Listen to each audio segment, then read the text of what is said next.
Hello, this is Michelle at East Avenue Art, and today I'm going to show you how I painted this purple cone flower. So I like to start my sketches with an easy, just circles, because that's basically the shape of a flower, and that places them where I'd like them to be. And this first flower you're seeing a little bit more sort of on level. So the stamen is sort of sticking up, and then the petals are sort of falling behind or falling underneath it, and you can't really see the petals behind. Now, here I'm sketching a butterfly, and I ended up deciding at a later point in my sketch that the butterfly looks a little bit better on the right side of the page because I had a flower that was just lower, placed lower, and it just looked a little bit. It added some visual balance, I think. But I don't always have that in my mind until I actually see the whole thing completed. So this next flower, I'm wanting to have it under, like where you can see some of the back of it. So it's like angled, the stamen's angled a little bit more towards the viewer. And so the leaves in the foreground are longer, or petals in the foreground are longer, in the background they're shorter. And then this other flower I have sort of off, kind of looking to the right. So I liked having just the different angles of the flowers. And you can see that's like a little bit lower, I think. I just feel like it looked a little bit better ultimately when I put the butterfly on the other side.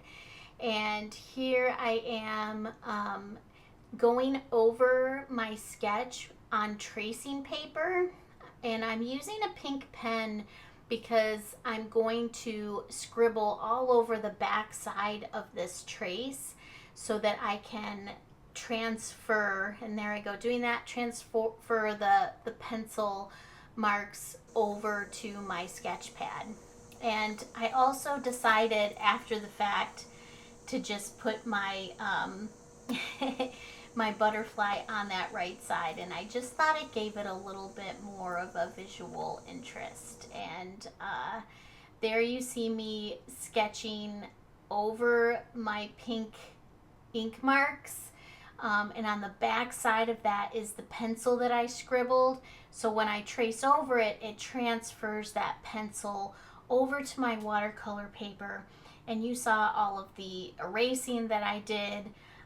I don't have to worry about that damaging my paper because this is 100% cotton. My sketchbook is from Etchr Sketchbook, and they did a collab with Arch's watercolor paper. So it's really good quality watercolor paper, and there you can see how my sketch kind of did get transferred over. Sometimes I like to sharpen it up a little bit by tracing over it again, and that gives me better guidelines to go by. And here I'm just activating my paints with a little bit of spray bottle water, and that is my Mungyo set of watercolor pans.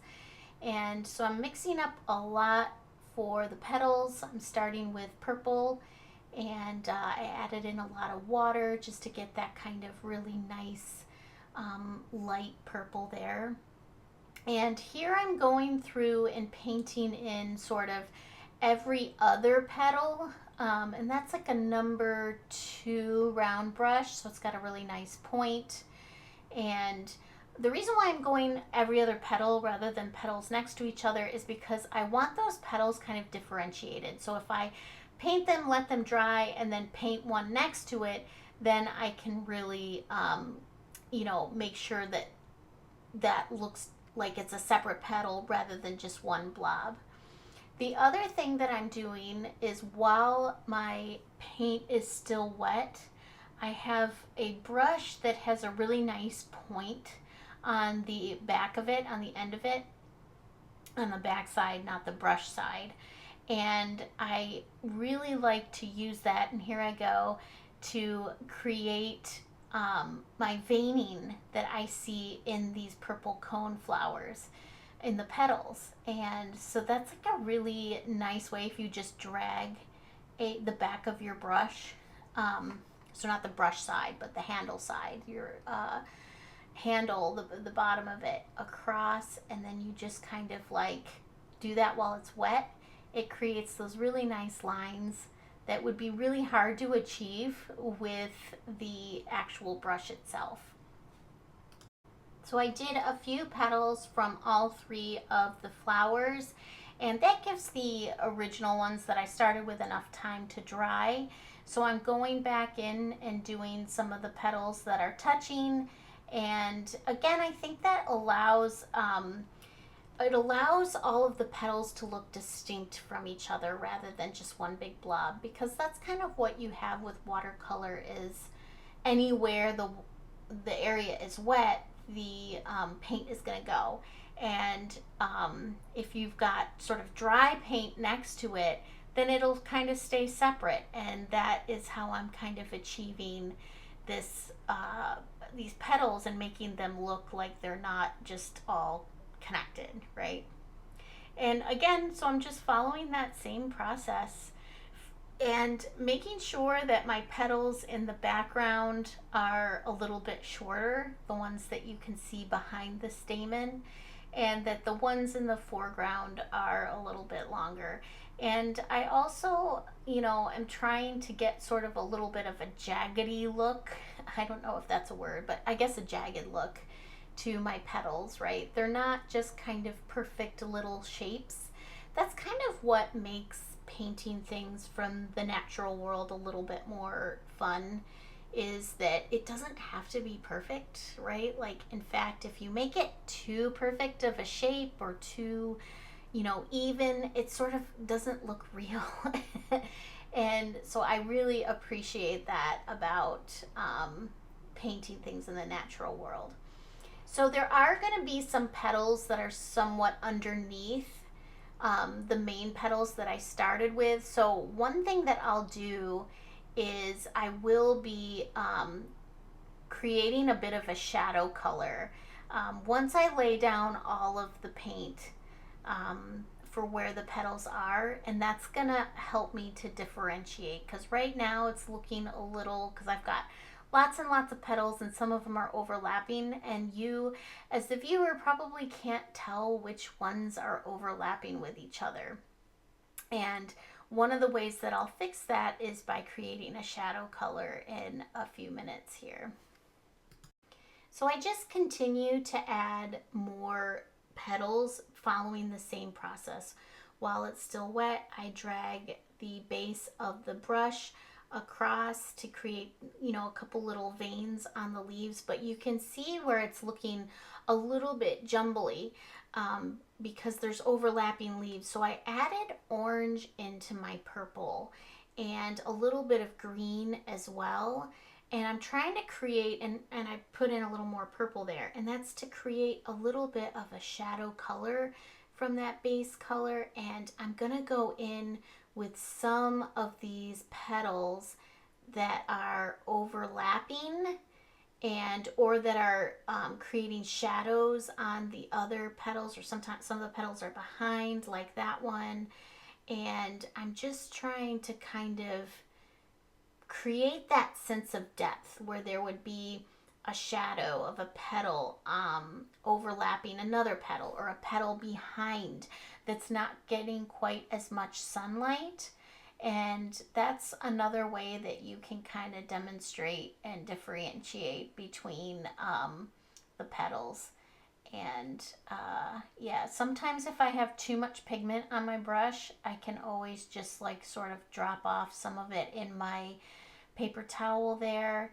And so yeah, it's just, I think one thing that kind of elevates this painting a little bit is getting that little shadow petal color in, so that, all of these petals look kind of separate. So at this point, I start mixing up some color for the stamen. And when I looked at this flower in person and I looked at it in some photos, I noticed there was like a reddish hue to some of the stamen. Actually, it was kind of like a reddish brown, and where the sun hits it especially, I felt like it was red. So I'm just going in with these very choppy paintbrush marks. I'm not really going in with you can see I'm not really painting it the same way that I painted the petals, right? So I'm like dabbing in more of the pigment to create that like spiky look that you see on the coneflowers. Whereas like with the petals, I just kind of dragged the belly of the brush.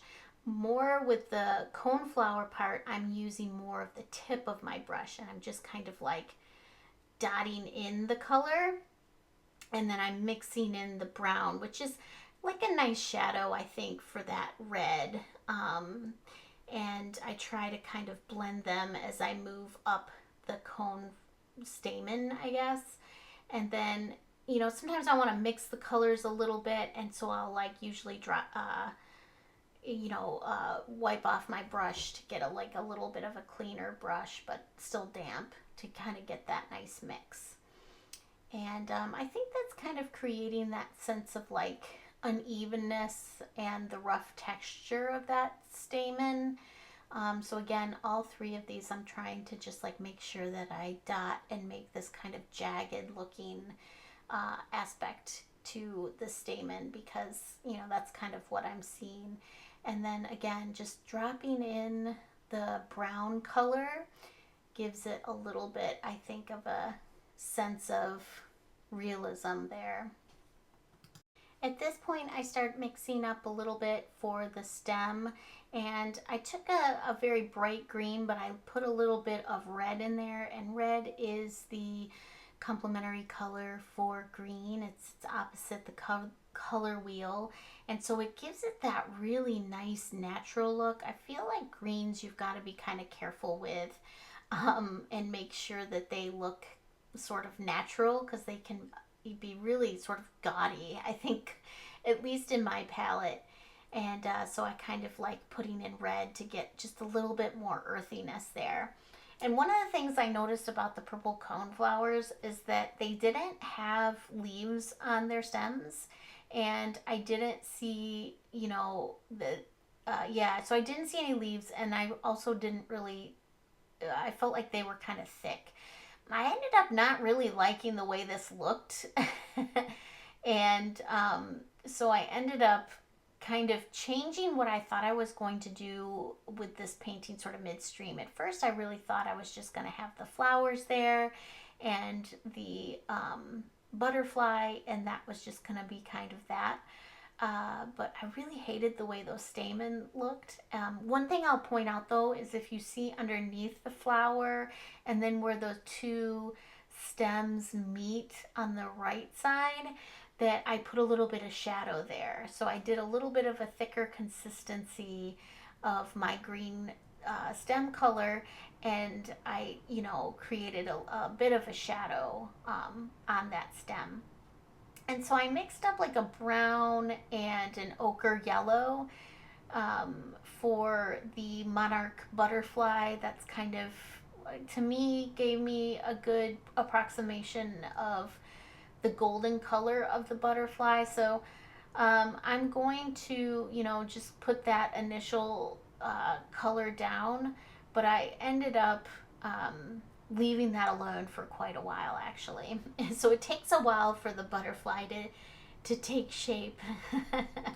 Once the stamen dried, I went in with a little bit of a thicker consistency of that brown mix, and I dotted in some more of those little just like spikes to give that impression of, the spiky coneflower, and I was pretty happy with how that looked.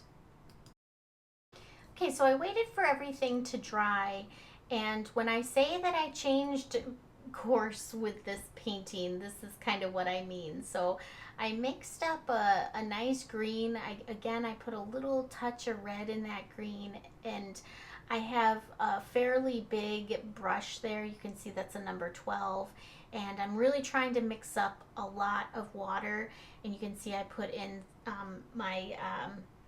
I used my spray bottle actually to add water, which is sometimes a quicker way to do than just going into your paint jar or your jar of water.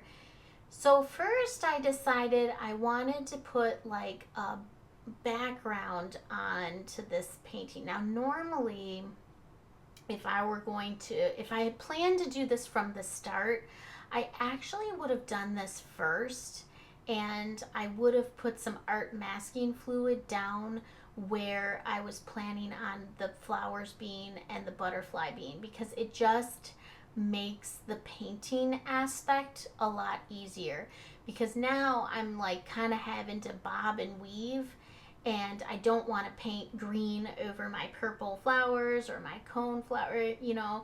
So it's like, yeah, it gets a little tricky when I get in near these flowers, which is not my preference to do, because it's just not really a great time use, like kind of dipsy doodling as much as I am having to.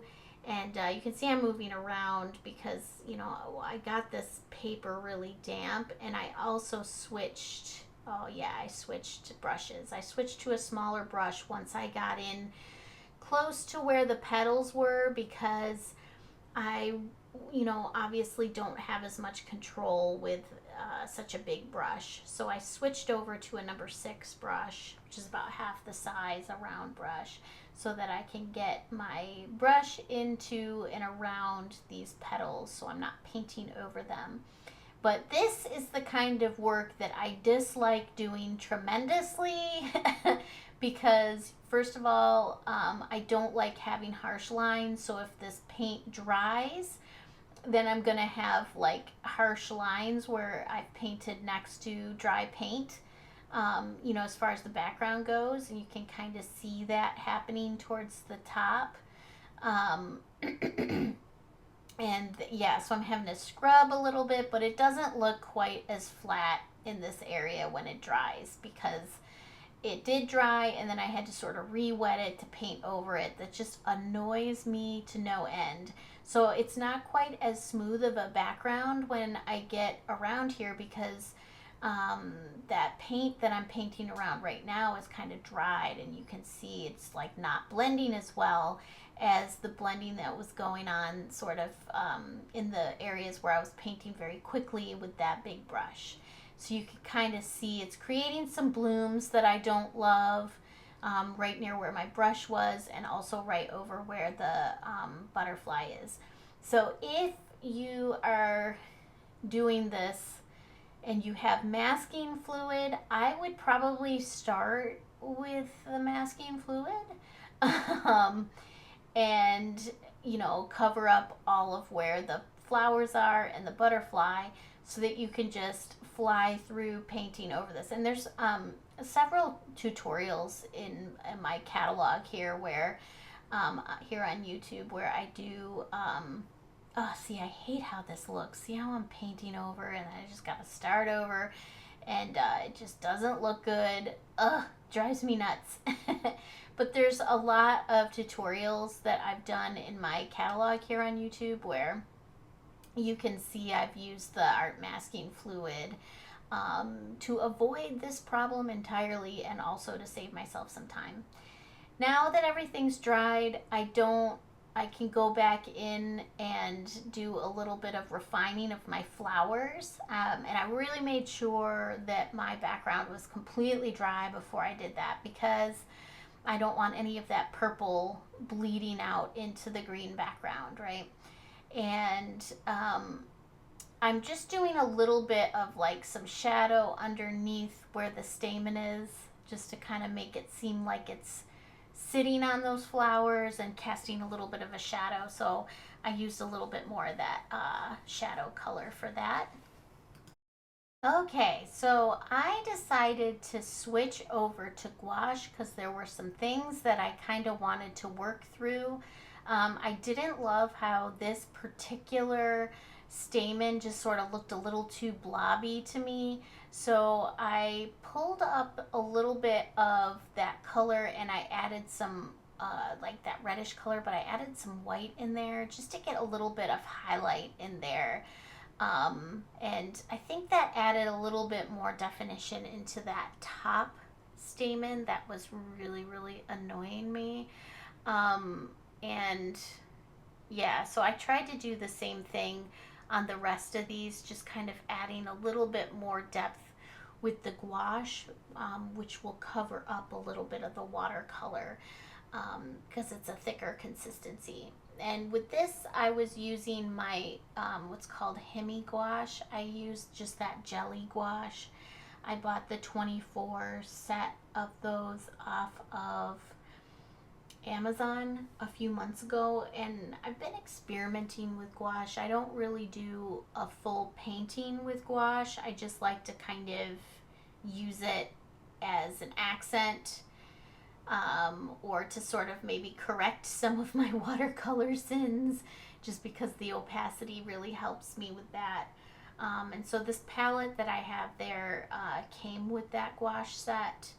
I always use a palette knife to get my gouache out of the Himi jelly cakes, because there's kind of some talk that I've seen online where people have talked about them getting kind of, what do we want to say, mold in them. I haven't experienced that, but I've been really careful, so I don't go into those with a brush. I just kind of pull out with a palette knife what I want, and then I mix my colors on this palette. And so here I'm mixing up a nice green. I put a little bit of yellow in there, a little bit of red, and a little bit of blue to get this really nice, gosh, that's a pretty green. And so this is where I really kind of thought, I'm just going to just go off the plan completely. And I decided I wanted to do like some really dramatic petals, and no, not petals, but leaf shapes, and overlapping leaves. So I decided to just really play up the foreground of this painting, and I mixed up a lot of different greens through the process. But you know, just with some of my brush work, you can see that I use the tip of the brush for the stem of the leaves, and then I use like light pressure, heavy pressure, light pressure to achieve those leaf shapes. And sometimes it takes a couple strokes just to get the shape I want. But see how I'm just kind of like playing around with, you know, the level of green and the tone there. I'm really just experimenting with this one. This wasn't my plan when I started, and I kept going. I thought these leaves were really sort of large and dramatic, so then I opted, I think I did 3 kind of, bigger ones. So then I just decided, okay, these are a little bit bigger, but I'll make them maybe not as dramatically big as the leaves you see, you know, that I've already created. But I just kind of keep following the same process for making these leaf shapes, really using that belly of the brush and trying to load up with paint.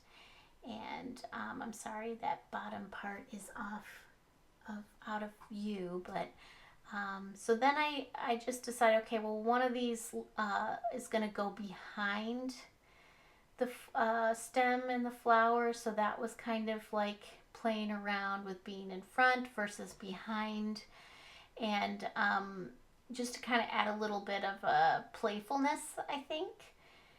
So yeah, that one's behind, this one's in front, just giving it depth, I think. And I also liked playing around, and you can really see how, I also like playing around with different colors, but you can really see how the gouache really does cover up the watercolor. So we're kind of really doing a good job of covering up that those stems. So at this point I decided I should work on my butterfly. I wasn't sure if I was finished with the foreground leaves that I put down. I wasn't really enamored with it. But this is just one of the things I do if I'm not sure how I feel about how something is going in the painting. If I can focus my attention on something else, for example, this butterfly, and sort of start to finish the look of the butterfly, then I can kind of figure out what I feel about the rest of it. Is it going to look too busy once the butterfly is finished if I add more leaving? So those are, or more leaves. So those are some things that I kind of think about just at different points in the painting. So this was like a good time for me to focus on some other part of the painting. And so I just was looking at a picture of a monarch butterfly just to kind of put in the initial bits. And while I did that, I decided, and unfortunately, I think this part was lost in my filming. I just kept adding smaller leaves, and some of them were behind the bigger leaf veins, and some of them were in front. And I just decided that I wanted to kind of add a lot more to this base because I wanted to make it super busy and almost have like a look of like a storybook. Um, that's what I sort of decided on. Although you yourself might choose to stick with just the, you know, at any point once you finish the flowers, it could have been done, right? Especially if you don't have gouache. I think the presence of gouache made this way more manageable for me to make all of the changes that I made. And you can see I'm just adding in so many different color greens, just sort of like, and now I'm doing even a sort of a different kind of leaf there. So I just decided I'm gonna really make this foreground super busy and super playful, and as many colors, versions, variations of green as I could get. And so the greens that I achieved, sometimes it was by adding more blue, sometimes it was adding more yellow, and of course, if I want to get a nice earthier green from any of those combinations, I just add in a bit of red, and that really does it for me. And then if it's not quite opaque enough, you can see I've added in some white to that area that I'm working on now, and that helps it stand out a little bit compared to the background, because I'm trying to go over some pretty dark pigment there. And again, you can't really achieve this with watercolor. Watercolor, you have to go from light to dark because you just can't really cover up the color. That's kind of the deal with watercolor. It's the transparency of it. And it's kind of cool and fun, but I like the opacity of gouache, and without having to deal with like the slow or the fast drying time of acrylic. So gouache kind of behaves like sort of a mix between acrylic and watercolor. And here I'm bringing up a really, really dark color. So I've got a blue, I've got a green, and some red. And again, I'm just going in and laying that color down. And that's what I was wanting to do with this. I wanted to get a little bit of shadow in here. Like I wanted there to be, because I don't like that the background in the midst of all of that foliage was just that really light green. That didn't make sense to my eye. So I thought I should go in with like a darker color. Now, if I had had this plan from the get-go, I would have put this color down first so that I didn't have to go painting around all the leaf shapes that I've created. So again, just like earlier in the painting when I changed my mind, I created a little bit more work for myself. And that's kind of funny, but that's been something I've been doing in this painting for sure. It was not the most well thought out. I liked it. I really kind of went back and forth deciding whether I should do a tutorial of this. But I ended up really liking the painting, and I thought maybe people would want to see how I achieved it. But, this is kind of one of those ones where I don't know. I think I made some mistakes in terms of my process, but I also think you learn from mistakes, and then sometimes the mistakes are unavoidable. Like I really didn't know how I was going to feel about how the painting looked until I did it. And so it's hard to have a good process if you sort of, it doesn't come out the way you want it to. But that's what I really love about gouache is when some of the watercolor isn't going the way that I want it to, I can sort of start playing around by mixing in some gouache to sort of maybe cover for some of my mistakes or help me to go in a different direction like I've done with this painting. So I've ended up going with like 3 different directions. And I think it kind of ends up being cool, but you can see it's like ended up being a lot of work, and I had to switch to a pretty small brush that's like a number 2 round brush just to get in between sort of where the leaves are. I didn't want to obviously cover up those leaves because I liked all the variety of colors there. So one thing I want to point out with all of this is that I always made sure that and you can't see this, I always made sure that my layers dried before I added sort of a new bit, a new element. And here I'm adding in some grass. So I got this really pretty creamy green, which I achieved by mixing white and green together. And I'm doing just like blades of grass, and I felt like that was a helpful thing to do once I put in that shadow, finished putting in that shadow color, just to sort of add a little bit more over that shadow color, just in areas where I might have unfortunately painted over some of the other colors. And in the blades of grass, some of them I'm putting behind the leaves, some of them I'm putting in front, and that just kind of gives it a little bit more of a natural color. But it's really important that for this part that you wait for everything to dry, because gouache is going to act the same as watercolor. If it's wet, you're going to get blending, and I didn't want things to blend here. And so yeah, I'm just kind of adding some final touches, but I was pretty happy with how that foreground turned out, even though I was pretty stressed and didn't know how I would feel about it. So at this point, and sorry my forehead's in there, but I did some pencil marks for where I wanted the veining on the butterfly, and then I just went in with a thick fine liner to draw in where those veins would go. That was a little bit easier than trying to do it with a paintbrush. And I waited for that black paint to dry before I went in with a teeny tiny brush. This is like a number 0, I think. And I just am dotting in those white dots that you also see on the butterfly's body, as well as on his wings. And that was like kind of really a good payoff, because you get some really good, I think, contrast with the white on black like that. I was really happy with how this butterfly turned out. I think it added more to the piece, and you can see from my original sketch I did kind of change the angle and direction of and placement of some of the flowers as well. And but you can get my sketch off of Patreon, and here I am just adding a little bit of white highlight in a few areas. Oops, that was like a little too much. And just, you know, for some good effect there, yeah.